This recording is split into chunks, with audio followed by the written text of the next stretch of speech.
டேய் சாருக்கு ஹோம்வொர்க் முடிச்சிட்டியா? இல்லடா முடியல. டேய் சார் கேட்டா என்னடா சொல்லுவ? பாத்துக்கலாம்டா, என்ன ஆயிட போகுது.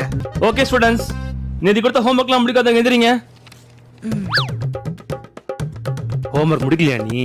Sir morning annual day dance பிராக்டிஸ்க்காக என்ன வர சொல்லியிருந்தாங்க சார். அதான் உங்ககிட்ட சொல்லிட்டு போலான்னு வெயிட் பண்ணிட்டு இருந்தேன் சார். சரி நீ போ. Thank you sir. டேய் நீங்க வா. சார் முடிச்சிட்டேன் சார், வீட்ல மறந்து வச்சிட்டு இதை வந்துட்டேன். நான் நம்ப சொல்றியா? வாடா இங்க. ஹோம்வொர்க் கொடுத்தா முடிச்சிடு. இன்னைக்கு டெஸ்ட் சொல்லியிருந்தல, ஸ்டார்ட் பண்ணிடலாமா? சார் என்னடா? பிரேக்குக்கு அப்புறம் டான்ஸ் பிராக்டிஸ்க்கு என்ன வர சொல்லியிருந்தாங்க சார். சரி நீ போ. Thank you sir. ஓகே, இன்னைக்கு செமினார் சொல்லியிருந்தேன், அதை ஸ்டார்ட் பண்ணிடலாமா? சார் லஞ்சுக்கு அப்புறம் டான்ஸ் பிராக்டிஸ்க்கு என்ன வர சொல்லியிருக்காங்க சார். சரி நீ போ. Thank you sir. டேய் எருமை, வந்து செமினார் எடு வா. Okay sir.